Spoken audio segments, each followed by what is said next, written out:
Bueno, el siguiente tema a tratar es la fisiología, que sería la contracción muscular. Bueno, como ya vimos anteriormente, en el tema de la histología veremos que el músculo se divide en subunidades, las cuales son el fascículo muscular, la fibra muscular y la miofibrilla. Y a su vez se divide en diferentes estructuras, de ellas principalmente proteínicas, que es la actina y la miosina. Bien, ahora vamos a ver el mecanismo de contracción. Bueno, los pasos en la contracción son los siguientes. El primero es la descarga de la neurona motora. Sigue la liberación del transmisor. Sigue la unión de la acetilcolina con receptores nicotínicos para la acetilcolina. Después el aumento de la conductancia del sodio y el potasio. Generación del potencial en la placa terminal. Generación del potencial de acción en los filamentos, en las fibras musculares. Extensión de la despolarización a lo largo de los túbulos T. La liberación de calcio de las cisternas para los filamentos gruesos y delgados. Unión del calcio con la troponina C. Y por último, la formación de enlaces cruzados entre actina y miosina.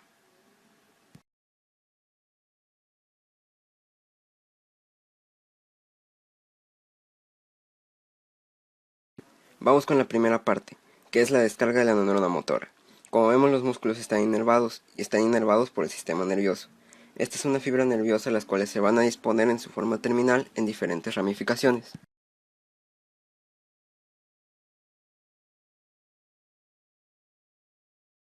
En el punto que contacta una fibra nerviosa con el músculo, a esa se le denomina placa motora, que es la que vemos aquí en una microfotografía. Si vemos de más cerca cómo está esta unión neuromuscular, vamos a ver que es la siguiente. Este es un corte transversal de una fibra nerviosa. Este es el axón, esta es la vaina de mielina. Aquí vemos cómo el axón se va a disponer en esa estructura que se llama terminaciones nerviosas. Esta fibra nerviosa está cubierta por una célula de Schwann para separarlas del medio exterior. Bueno, y aquí vemos cómo está en contacto con la membrana muscular y dentro de ella está la miofibrilla. Y si vemos más de cerca la interacción de estas dos, veremos lo siguiente. Esta es nuestra fibra nerviosa terminal. Este es el axón, que tiene muchas mitocondrias porque se necesita mucha energía para este proceso. Y también vesículas sinápticas. Las vesículas sinápticas contienen en ellas neurotransmisores, y que en este caso es la acetilcolina. Ahora que aquí es el sarcolema o membrana plasmática de la célula muscular. Y vemos que en el espacio donde están las fibras nerviosas vamos a ver que es el sarcolema. Hay una serie de invaginaciones que se les llama espacio subneural, y vemos que en estos espacios no están en contacto directo con el axón terminal. A este espacio se le llama espacio subneural. Ahora, veamos qué sucede en esta interacción del espacio subneural y el axón terminal. Para eso vamos a nuestro siguiente paso, que es el mecanismo de liberación de la acetilcolina en la placa motora terminal. Entonces, vamos a ver lo que sucede. En este espacio vamos a ver lo siguiente.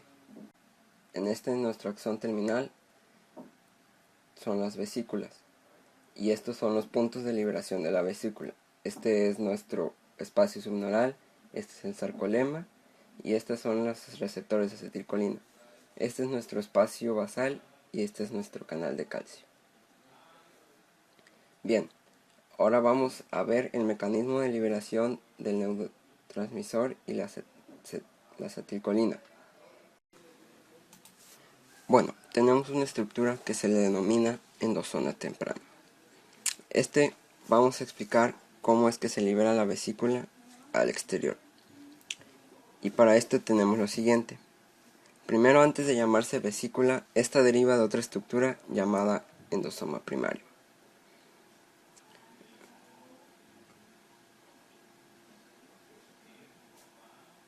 Del endosoma temprano va a imaginarse para formar una estructura denominada vesícula. A este proceso se le llama gemación. Cuando se ha formado esta vesícula, veremos que el neurotransmisor va a ingresar dentro de la vesícula. A este proceso se le llama captación de acetilcolina. Después, esa vesícula va a pasar por una serie de procesos para madurar, llamada traslocación. Ahora esta vesícula se va a acercar hacia nuestra membrana plasmática, y lo que está debajo es la hendidura sináptica, o también llamado espacio sináptico.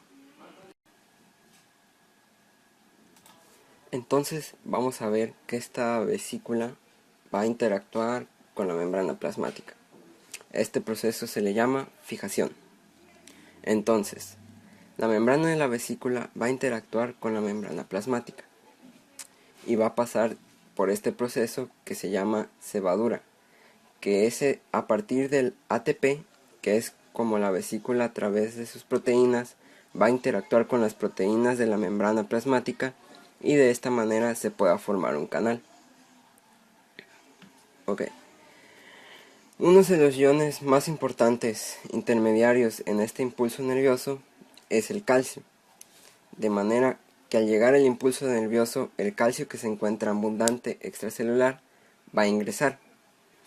Ese ingreso de calcio es uno de los promotores importantísimos para que la membrana de nuestra vesícula pueda formar finalmente un mismo complejo con las proteínas en la membrana plasmática. De esta manera se va a formar un poro de fusión, y esa fusión va a permitir que el contenido intraluminar de nuestra vesícula pueda irse hacia el exterior, o sea, la liberación de la acetilcolina. Posteriormente, esta vesícula que ha vaciado su contenido se va a recubrir de una proteína llamada clatrina para producir un reciclaje de la vesícula y pueda volver a su función inicial, es decir, regresar al endosoma temprano por un proceso de traslocación para complementar el ciclo. Les digo que este proceso es mucho más complicado, pero yo le he dado de una forma resumida, puesto que el objetivo es dar una mención breve del mecanismo de liberación del neurotransmisor para efectos del primer disparo inicial de la contracción muscular.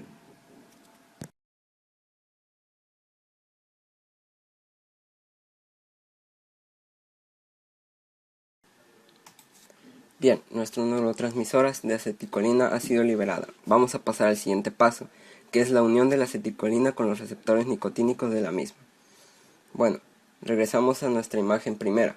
Ya vimos cómo se liberaba la vesícula y se vierte el contenido hacia el espacio sináptico. Y estos puntos azules son la acetilcolina. Y esta acetilcolina tiene la obligación de interactuar con los receptores de acetilcolina ya en el sarcolema. Veamos cómo interactúan estos. Esta es nuestra bicapa lipídica de la membrana muscular y este de acá es nuestro receptor de acetilcolina.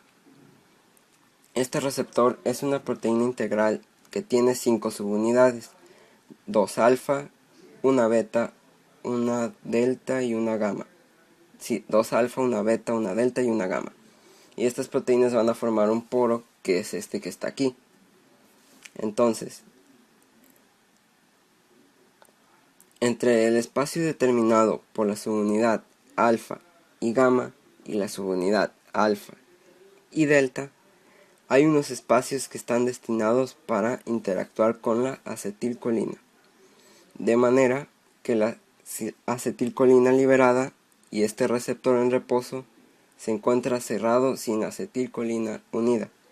Cuando la acetilcolina va a interactuar con el sitio específico, veremos que este receptor cambia de manera que el poro que está en medio de estas, que estaba cerrado, va a pasar a estar abierto. Entonces, cuando sabemos que un poro está abierto, ahí podemos ver en la imagen,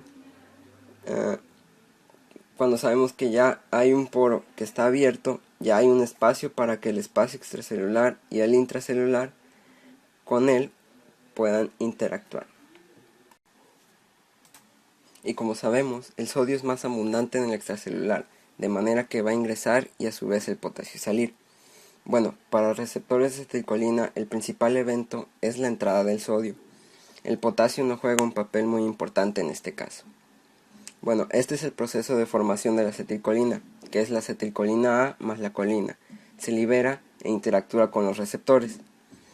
Bueno, entonces el sodio hace su papel y por lo tanto la acetilcolina no puede quedarse ahí si no continúa excitando el receptor. Entonces para ello hay una enzima llamada acetilcolinesterasa. La acetilcolinesterasa se encuentra en el espacio sináptico, que es esta que está acá. Esta degrada la acetilcolina en colina y acetato, de manera que la colina regresa nuevamente al axón terminal para continuar el ciclo. Lo que aquí continúa es cómo se da un potencial de acción. Lo que se da aquí es debido a la entrada de sodio, da una despolarización y su potencial de acción. Bueno, nuestro siguiente paso,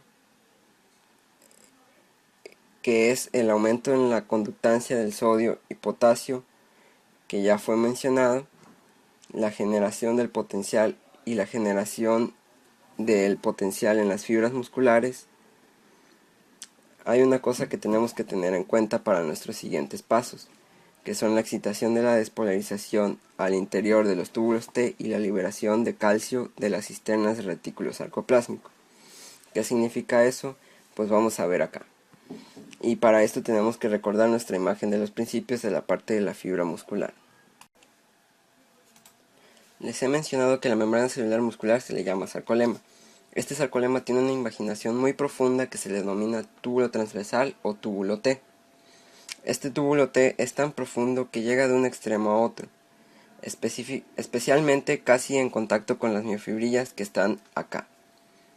Pero ¿qué importancia tienen? Lo que sucede es que cuando se da nuestro potencial de acción, que se disipa por toda la membrana del sarcolema, la fibra muscular tiene una gran área de sarcolema, de manera que ese potencial de acción, por más fuerte que sea, no sería suficiente para que llegue a lo más profundo de la célula muscular, que es lo que se necesita, y para ello existen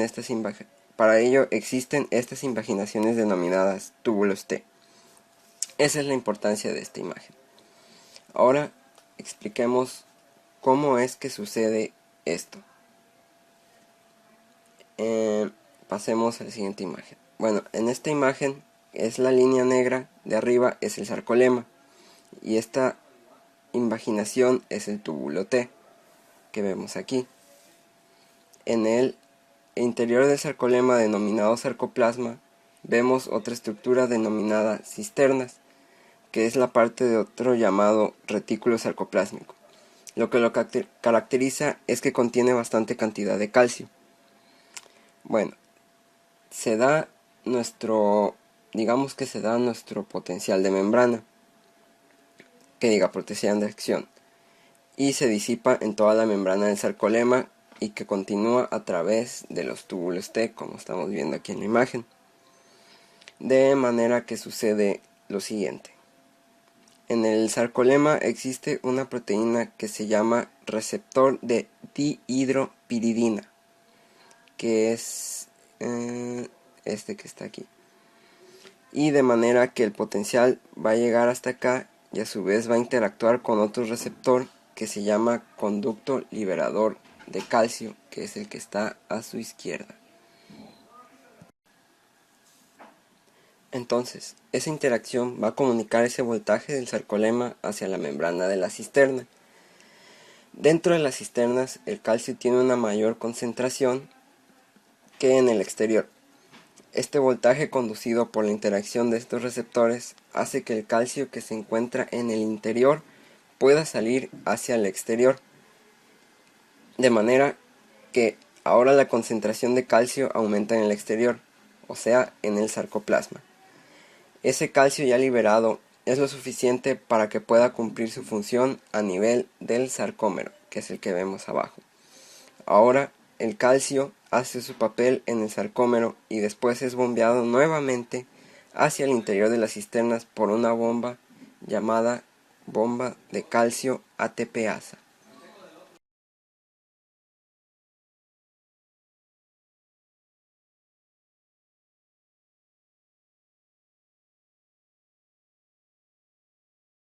El paso que sigue es la unión de calcio con la troponina C. Bien, recordemos nuestra primera imagen, otra vez que nos dice cuáles son las partes de una célula muscular. Vamos a estudiar esta parte que de aquí, que es el sarcómero. Es la unidad que está aquí, es lo que vimos hace un momento, en la imagen pasada. Aquí. Esto, si nos recordamos, la definición de sarcómero, que es aquel espacio que se encuentra delimitado entre dos discos Z, que son estos. La banda que está delimitada por la miosina, que es la proteína que vemos acá, junto con los filamentos de actina, va a formar nuestra banda A. Y los espacios que solamente están conformados por los discos Z y la actina se denomina espacio I, que es la que está acá. Y los que vemos aquí son los discos Z. Discos Z, sí. Este modelo o disposición de la actina o miosina se le denomina fase relajada, es decir que todavía no hay contracción y la necesitamos de esta manera para explicar lo siguiente. Vamos a ver lo que es la interacción entre la actina y la miosina para explicar la contracción. La miosina tiene dos partes. La primera, que es la cabeza, y la cola. La cola se dispone en una zona central y las cabezas se disponen de manera periférica, como lo vemos acá. Entonces, vemos que este de aquí, que es el filamento delgado, va a interactuar con la miosina en estos puntos. Y estos de acá son los puntos de flexión de las cabezas de miosina respecto a la cola. Después vemos lo siguiente. Este es el cuerpo formado por la cola de las miosinas y estas cabezas también se les llaman puentes cruzados. Como podemos ver en la imagen, las cabezas de la miosina interactúan con la actina en ciertos puntos. Vamos a ver esta interacción acá. En la imagen se puede ver la disposición de los filamentos delgados, o sea la actina, que está conformado por la actina, que son las de color gris, y la tropomosina, que se encuentra enroscada en la actina, y la troponina con sus 3 subunidades. La zona T que interviene con la tropomiosina, la I con la actina y la C para el calcio. Normalmente este gráfico está incompleto, porque la actina tiene puntos determinados donde se junta con la miosina. A esos puntos que están aquí en color rojo se le llaman sitios activos. En estado de reposo o relajado, la miosina no está en contacto directo con la actina, sino que la tropomiosina interviene entre ellas dos, y de ahí la función de la tropomiosina, para que de esta manera se puedan inhibir la contracción y por lo tanto estar en estado de relajación. Entonces, para que se dé la contracción, tiene que hacerse el proceso inverso, que la tropomiosina ya no esté interponiéndose para que se pueda activar. Bueno, entonces expliquemos el proceso de contracción propiamente dicho. Aquí vemos a la miosina que no puede contactar con la actina por la tropomiosina. Bueno, tenemos aquí nuestra cabeza de miosina y también aquí nuestro filamento delgado, formado por la actina y la tropomiosina, que está en la banda café, y estas bolitas cafés que son nuestra troponina. Y como vemos en la imagen, la cabeza de miosina está unida a una unidad de ADP, que es adenosindifosfato. Bien, en esta forma, que es la forma relajada, vamos a ver que la tropomiosina está entre el sitio activo de la actina y la miosina, de manera que la miosina no puede tocar a la actina.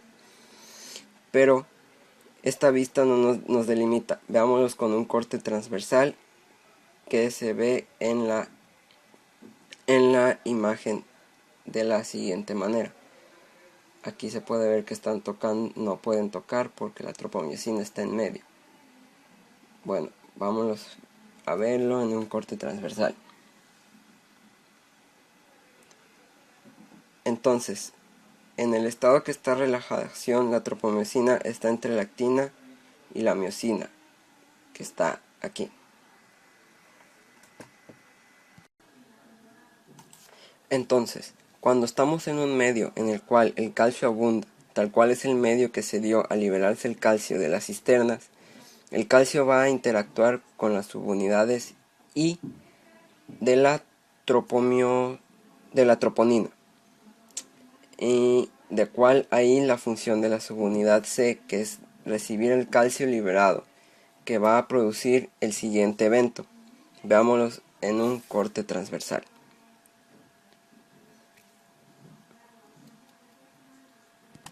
Una vez que ha llegado el calcio y se ha unido, que está acá, va a alterar la estructura y orientación de la tropomiosina, de manera que ya no va a cubrir el sitio activo de la actina, y esto basta para que la miosina pueda interactuar con el sitio activo de la actina y a partir de ahí se desencadene la contracción. Ya vimos cuál es la unión del calcio con la proteína C, y lo que sigue es la formación de enlaces cruzados y el deslizamiento de los filamentos delgados sobre los gruesos.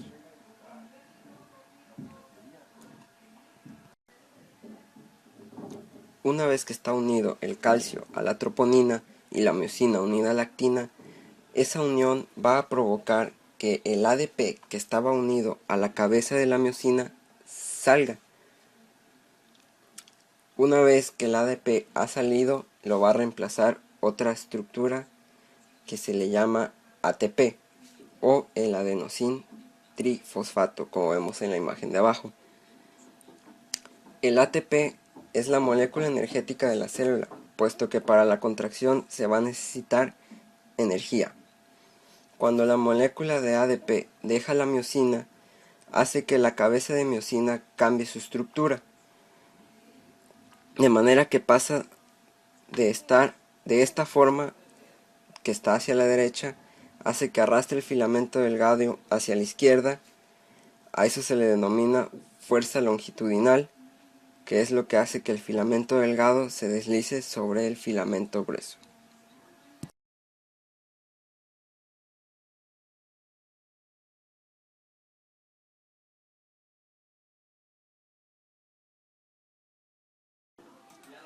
Entonces, después la cabeza de miosina va a desdoblar el ATP en ADP de nuevo, y el fósforo y en fósforo inorgánico, que es lo que está aquí.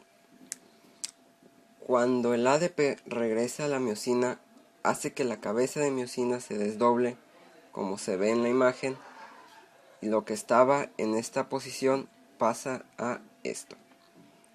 Y al pasar este ADP, hace que la cabeza, al regresar a su forma original, pueda conectarse a otro punto de la actina para nuevamente empezar el ciclo. Y bien, así es como se da nuestra contracción muscular en el músculo esquelético. Y esto fue todo por mi parte, y aquí les dejo la bibliografía del libro que usé. Y espero que les haya servido y gracias por su atención. Aquí le dejo la bibliografía al final. Gracias.